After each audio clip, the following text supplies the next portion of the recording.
Hi అండి, అందరికీ welcome to my channel Devika institute.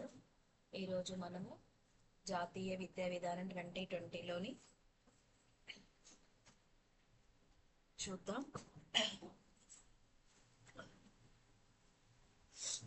21వ శతాబ్దం మొదటి జాతీయ విద్యా విధానం ఇది ఎన్ఈపి 2020 21వ మొదటి శతాబ్దపు జాతీయ విద్యా విధానం. అలాగే దీంట్లో నైపుణ్యాలు ఏమేమి కావాలి? ఇప్పుడున్న ప్రకారం కృత్రిమ మేధస్సు, అందరూ ఆర్టిఫిషియల్ ఇంటెలిజెన్స్ నేర్చుకోవాలి, యంత్ర అభ్యాసనం, మెషిన్ లెర్నింగ్ నేర్చుకోవాలి, డేటా సైన్స్ నేర్చుకోవాలి. ఇందులో తప్పనిసరిగా ప్రావీణ్యం నేర్చుకోవాలి. దాంతో పాటు మానవతా రాజ్యాంగ విలువలు కూడా, అంటే దయ, సహకారం, నిజాయితీ, సమానత్వం, న్యాయం, ఇలాంటి విలువలను కూడా మనం తప్పనిసరిగా పెంపొందించుకోవాలి. ఈ ఎన్ఐపి చెప్తుంది. వీటిలో ప్రధాన సమస్య ఏంటిదంటే 21వ శతాబ్దపు నైపుణ్యాలు ఎలా దేనితో కూడి ఉన్నాయంట? మానవతా విలువలతో కూడిన గుణాత్మక విద్యను సమాజంలో అన్ని వర్గాల వారికి అందించడమే ప్రధాన సమస్యగా మారింది.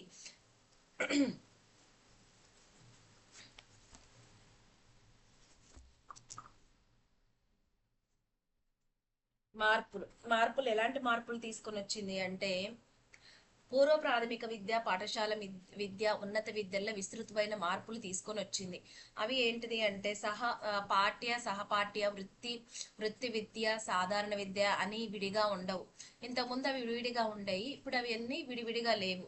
ఇప్పుడు అవన్నీ ఒకే పాఠ్య ప్రణాళికలో భాగంగా తయారు చేశారు. వీటన్నిటి కలిపి మూల్యాంకనం చేయడం కూడా జరిగింది. ఇలాంటి మార్పులు చేశారు. అలాగే ఉన్నత విద్యలో ఎలాంటి మార్పులు చేశారంటే, ఉన్నత విద్యలో ఆర్ట్స్, సైన్స్ అనే భాగాలు విడివిడిగా ఉండకుండా విద్యార్థికి ఆసక్తిని బట్టి సబ్జెక్టులు ఎంచుకోవచ్చు. అంటే తెలుగు, గణితం, అలాగే తర్వాత పాలిటిక్స్, ఇలాంటి ఏ సబ్జెక్ట్నైనా ఎన్నుకునే అవకాశము పిల్లలకి కల్పించిందనమాట. అంటే ఉన్నత విద్యలో మల్టీ డిసిప్లినరీ వ్యవస్థ పెట్టింది. అంటే ఇప్పుడు మనం అంటే రకరకాల సబ్జెక్టులు ఒకేసారి ఎన్నుకోవచ్చు మల్టీ డిసిప్లినరీగా. అలాగే పూర్వ ప్రాథమిక దశ నుండి ఉన్నత విద్య దశ వరకు ఇది నిరంతరం ఇలాగే ఉంటుంది. మనకు నచ్చిన సబ్జెక్ట్స్ ఎన్నుకొని చదువుకోవచ్చు.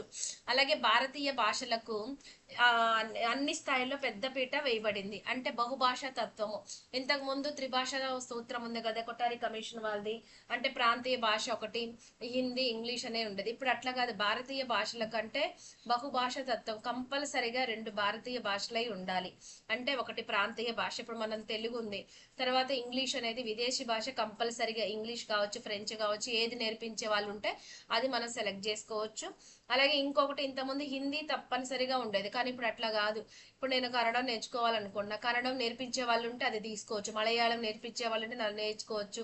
అలా 2 భారతీయ భాషలని తప్పనిసరిగా సెలెక్ట్ చేసుకోవాలి. మరి పాఠశాల విద్య నిర్మాణం ఎలా ఉంది, ఏ విధంగా మార్చారు? ఇక్కడ మార్పులు అన్నమాట ఇవన్నీ. ఏ విధంగా మార్చారంటే 10+2 విద్యా నిర్మాణ స్థానంలో 5+3+3+4 పద్ధతిని మార్చారు. అంటే విద్యా నిర్మాణ స్థానంలో ఈ దశలలో విద్యా పద్ధతిని మార్చి ఏం చేశారంటే పాఠ్య ప్రణాళిక విధానం కూడా మార్చారనమాట. అలాగే బోధనా పద్ధతులకు కూడా బోధించే విధానాన్ని, టీచర్స్ లో విధానాన్ని మార్చారు.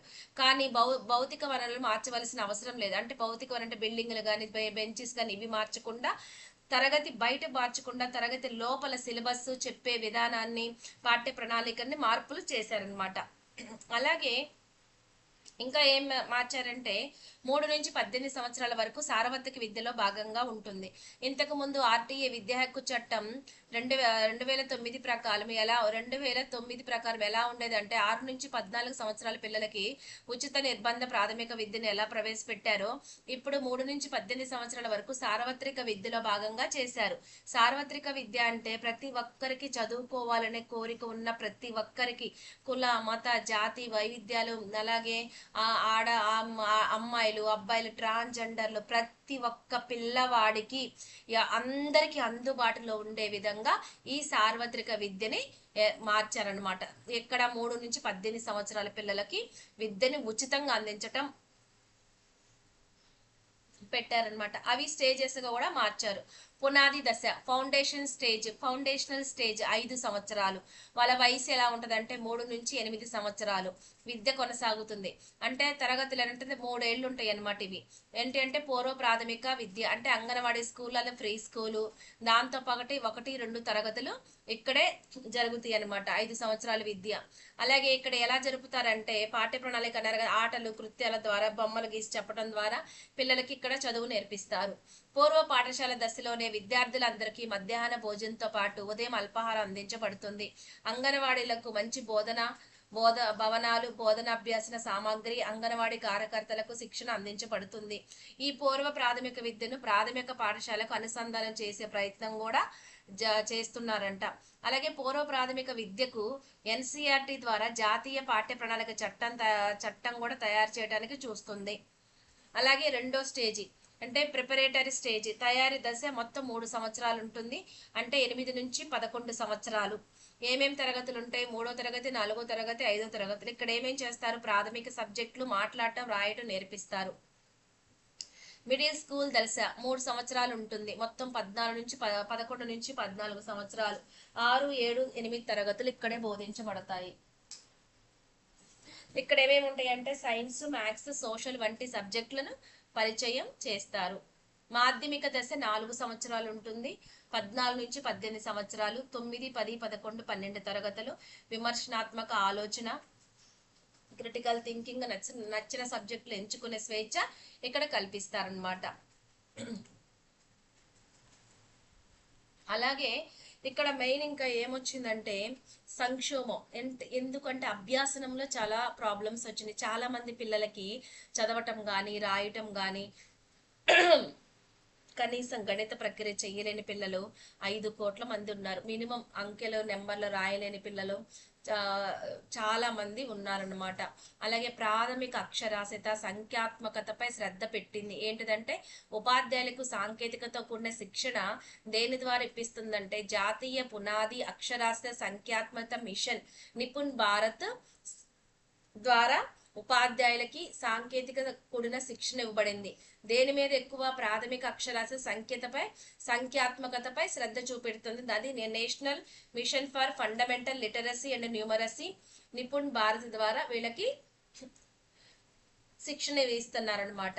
అలాగే సాంఘికంగా ఆర్థికంగా వెనుకబడిన ప్రాంతాల్లో ఉపాధ్యాయ విద్యార్థి లిస్ట్ అంటే ఒక ఉపాధ్యాయుడికి 25 మంది, అలాగే మిగిలిన చోట ఒక ఉపాధ్యాయుడికి 30 మంది విద్యార్థులను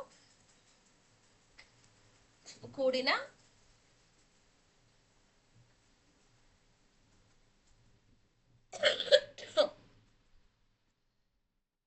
ఈ లిస్ట్ లో ఉపాధ్యాయులు విద్యార్థులు ఇలా నిష్పత్తి ఈ రేషియోలో ఉపాధ్యాయ విద్యార్థులను ఇక్కడ ఏర్పాటు చేయడం జరిగింది. అలాగే ప్రత్యేక విద్యా జోన్లు అంటే ఆ సాంఘికంగా మరియు ఆర్థికంగా వెనుకబడిన ప్రాంతాల్లో గిరిజన ట్రైబల్ ప్రాంతాల గురించి విద్యా ప్రత్యేక అంటే స్పెషల్ ఎడ్యుకేషన్ జోన్స్ ని ఏర్పాటు చేశారు. ఆ ప్రాంతాలలో పుస్తకాల ప్రోత్సాహం మరియు పంపిణీ అంటే జాతీయ పుస్తక ప్రోత్సాహ విధానాన్ని ఎన్ఈపి అమలు చేసింది. అంటే విద్యార్థులలో పుస్తకాలు చదివే అలవాటును పెంచడం కోసం ఈ ప్రోత్సాహాన్ని అమలు చేసింది. అలాగే పాఠశాలలకు మరియు విద్యార్థులకు అవసరమైన పుస్తకాలను ప్రభుత్వం నేరుగా అందిస్తుంది. అలాగే పిల్లలకి గుణాత్మక విద్య అంటే ఏంటిది? సృజనాత్మకతను పెంపొందిస్తూ వారిని శారీరకంగా, మానసికంగా, నైతికంగా ఒక ఉత్తమ పౌరుడిగా తీర్చిదిద్దే సమగ్ర విద్యా విధానాన్ని గుణాత్మక విద్య అంటారు. ఈ విధంగా విద్యార్థులను గుణాత్మక విద్యను అందించే విధంగా ఎన్ఈపి 2020 మార్పులు తీసుకొచ్చింది. అలాగే బడి మానేసిన పిల్లలను తిరిగి బడిలోకి తీసుకొని వచ్చి గుణాత్మక విద్యను అందించే విధంగా ఎన్ఈపి తయారు చేసింది. బోర్డ్ ఎగ్జామ్స్ లో కూడా 10th క్లాసు ఇంటర్మీడియట్ వాళ్ళకి SSC board 10th class intermediate కలిసిపోతాయి. అంటే బోర్డు ఎగ్జామ్స్ ఈ రెండింటికే ఉంటాయి. ఈ రెండు కలిసి పనిచేస్తాయి అని ఉంది. అలాగే 3, 5, 8 తరగతులకు తగు అధికారులచే విద్యార్థుల పరీక్షలను వాళ్ళే స్కూల్లో కరెక్షన్ చేస్తారు. అలాగే వృత్తి విద్య అనేది పాఠ్య ప్రణాళికలో భాగంగా ఎంపిక చేసుకోవాల్సి వస్తుంది. 6 నుండి వృత్తి విద్యపై అవగాహన, 9వ తరగతి నుండి వృత్తి నైపుణ్యాలు అందించబడతాయి. వీటిని నేర్పించడానికి స్థానిక వృత్తి నిపుణులు నియమిస్తారు. అంటే ఏ ఏరియాలో వృత్తి ఉంది దానికి నేర్పించిన వాళ్ళు కూడా ఆ ఏరియా వాళ్ళకి సంబంధించిన వాళ్ళని నియమిస్తున్నారు. అలాగే సహపాఠ్య కార్యక్రమాలు అంటే శారీరక విద్య, కళల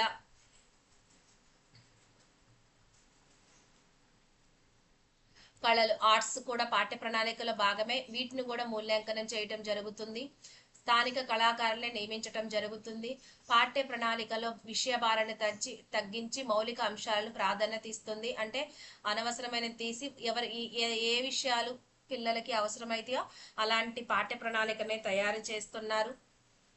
అలాగే అన్ని సబ్జెక్టులలో ఎలా ఉంది, సబ్జెక్టులలో కళా సమాన్విత బోధనను, క్రీడా సమాన్విత బోధనను అనుసరిస్తున్నారు.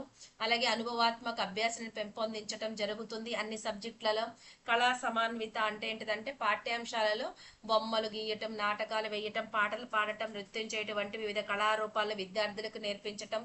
అలాగే అంటే ఒక స్టోరీ చెప్పి దాని మీద నాటకం వేయించటం లాంటిది. అలాగే క్రీడా సమానత్వ బోధన అంటే శారీరక దృఢత్వాన్ని ఇస్తూ ఆటలు పాటల ద్వారా క్రమశిక్షణ, నాయకత్వ లక్షణాలు మరియు కఠినమైన సబ్జెక్టులను సులభంగా నేర్పించడానికి క్రీడా సమానత్వ బోధన.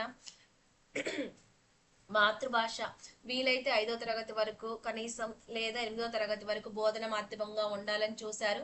విద్యా హక్కు చట్టంలో 8వ తరగతి వరకు మాతృభాష విద్య తప్పనిసరిగా చేశారు. ఎన్ఈపీలో అయితే 5వ తరగతి వరకు విద్యార్థుల ఇంటి భాష బోధన మాధ్యమం నేరుగా ఉన్నప్పుడు ద్విభాష పద్ధతిలో బోధించడానికి ఉపాధ్యాయులు ప్రోత్సహించాలి.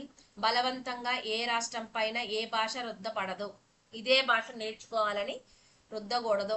త్రిభాష సూత్రంలో బాగా కనీసం 2 భాషలు భారతీయ భాషలై ఉండాలి. గిరిజ స్థానిక జ్ఞానంతో అంటే సబ్జెక్టులలో జోడించడానికి అక్కడున్న గిరిజనలో ఉన్న స్థానిక జ్ఞానంతో ఆధునిక ప్రాచీన భారతీయ జ్ఞానాన్ని వారి సహాయంతో సబ్జెక్టులలో అంటే ఆ స్థానికం ఉన్న ప్రజల జ్ఞానంతో ఆ సబ్జెక్టులలో జోడించాలని చూశారు. అయితే అలాగే మూల్యాంకనం ఏ విధంగా చేయాలంటే 3 రకాలుగా: ప్రగతి పత్రం సమగ్రమైనదిగా, బహుముఖమైనదిగా అంటే స్వీయ మూల్యాంకనం, తనకు తానే టెస్ట్ చేసుకోవటం, ఏదైనా క్వశ్చన్ రాసి సెల్ఫ్ టెస్ట్ చేయించుకోవటం, తోటి విద్యార్థులు అంటే పక్కవాడితో టెస్ట్ చేయించటం, ఉపాధ్యాయుడు అంచనా, ఇలా బహుముఖమైనదిగా చేయాలి మూల్యాంకనం.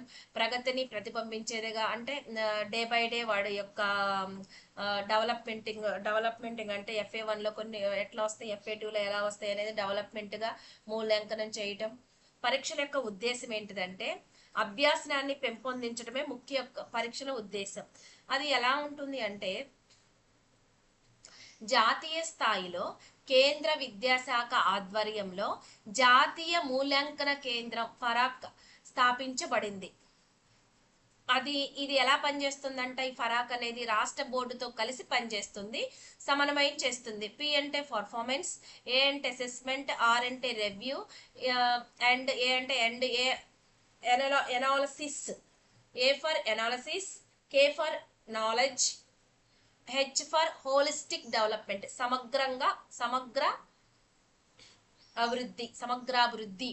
ఈ విధంగా పిల్లలకి మూల్యాంకనం చెయ్యాలి. ఇది పరాక్ దేంతో కలిసి పనిచేస్తుందండి? రాష్ట్ర బోర్డులతో కలిసి పనిచేస్తుంది. ఉపాధ్యాయ విద్య అనేది ఈసారి ఎలా మార్చారంటే 3 రకాలుగా BEd మార్చారు. ఏంటిదంటే 4 సంవత్సరాలు ఇంటిగ్రేటెడ్ BEd కోర్సు చెయ్యాలి. ఎలా అంటే ఇంటర్మీడియట్ 12th అయిన తర్వాత డిగ్రీ ప్లస్ BEd కలిసి 2 ఉంటాయి అన్నమాట. ఈ విధంగా 4 సంవత్సరాలు ఇంటిగ్రేటెడ్ BEd ఒక టైప్ ఉంది. తర్వాత ఎవరైతే 3 సంవత్సరాలు డిగ్రీ చేసి తర్వాత 2 సంవత్సరాలు BEd పాతకాలం లెక్కనే. ఈ పాయింట్ లేదు ఇక్కడ.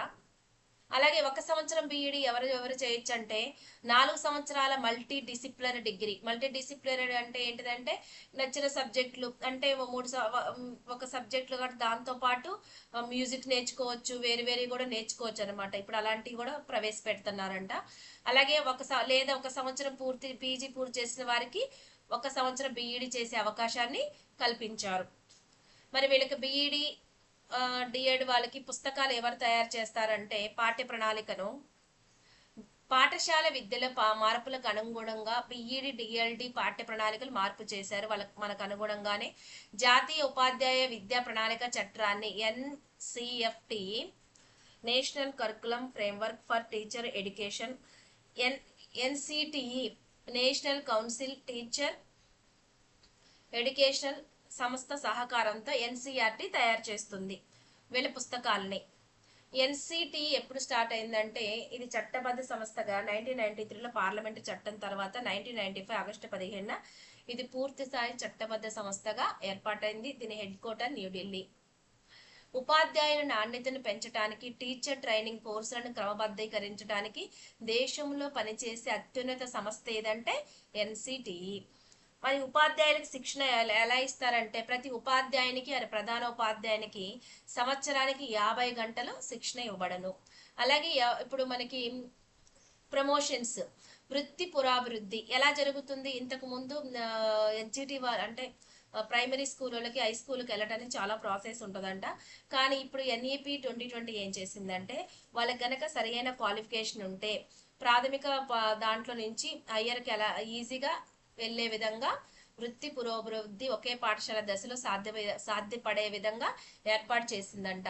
అలాగే ప్రత్యేక రంగంలో అంటే ఎవరైనా బీఈడి పూర్తి చేసుకున్న తర్వాత ఇంకా ప్రత్యేక రంగంలో వాళ్ళకి ఇష్టమైన రంగంలో బోధన చేయాలనే ఆసక్తి ఉంటే పోస్ట్ బీఈడి కోర్సులు, సర్టిఫికేట్ కోర్సులు కూడా ఎన్ఈపి 2020 ఏర్పాటు చేసింది. అలాగే ఇంతకు ముందు మనకి బీఈడి కాలేజీ సపరేట్గా, డిఎడ్ కాలేజీ అని sound alone teacher education institutions అనేవి ఇంతకు ముందు ఉండేవి కదా. ఇప్పుడు వాటిని పూర్తిగా తొలగించి ఇప్పుడంతా మల్టీ డిసిప్లినరీ కాలేజీల ద్వారా 4 సంవత్సరాల ఇంటిగ్రేటెడ్ బీఈడి రూపంలో జరగాలని ఈ ఎన్ఈపి లక్ష్యంగా పెట్టుకుంది. అలాగే జెండర్ ఇంక్లూజివ్ ఫండ్ ను ఏర్పాటు చేసింది భారత ప్రభుత్వం. అంటే అనేక వర్గాలు వారు ఉంటారు కదా, ఎస్సీ, ఎస్టీ, బీసీ, మైనారిటీ, బాలికల నమోదు తక్కువగా ఉన్న ప్రాంతాల్లో బాలికల విద్యను పెంపొందించడానికి భారత ప్రభుత్వం జెండర్ ఇంక్లూజివ్ ఫండ్ ను ఏర్పాటు చేసింది. ఇందులో ట్రాన్స్జెండర్లు కూడా కలిపిందనమాట. అలాగే కస్తూరిబా విద్యాలయాలు 12వ తరగతి వరకు అంటే 10వ క్లాస్ నుంచి ఇప్పుడు 12th క్లాస్ వరకు కూడా ఏర్పాటు చేసింది. వెనుకబడిన ప్రాంతాల్లో ఏమేమి పెట్టాలనుకునే జవహర్ నవోదయ విద్యాలయాలు, కేంద్రీయ విద్యాలయాలు ఎక్కువ సంఖ్యలో స్థాపించబడ్డాయి. అన్ని ప్రాంతాల్లోని అన్ని పాఠశాలలో ఈసీసీఈ సెక్షన్లు ప్రారంభించబడ్డాయి. Early childhood care and education. అంగవైకల్యం గల విద్యార్థుల కోసం ప్రత్యేక చర్యలు కూడా తీసుకొచ్చింది. అవి సమగ్ర విద్యా విధానాన్ని బలోపేతం చేయటం. గిరిజన ప్రాబల్య ప్రాంతాల్లో పాఠశాల రక్షణ మంత్రిత్వ శాఖ ద్వారా మిడిల్ మాధ్యమిక దశలో ఎన్సిసి విభాగాలు ప్రారంభించబడతాయి. ఈ విధంగా విద్యార్థుల యొక్క సహజ ప్రతిభను, ప్రత్యేక సామర్థ్యాన్ని ఉపయోగించుకుంటాయి.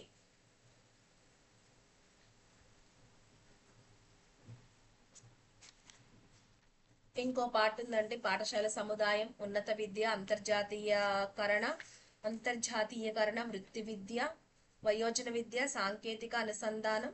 ఈ ఉంది నెక్స్ట్ వీడియోలో చెప్తాను. ఒకే దాంట్లో ఉంటే పూర్తిగా చూడట్లేదు. సో ప్లీజ్ లైక్ చేయండి, షేర్ చేయండి, సబ్స్క్రైబ్ చేసుకోండి. Thank you so much. ఈ పాట అయితే చదవండి, ఎందుకంటే దీంట్లో నుంచి ఒక క్వశ్చన్ కూడా ఇచ్చారు.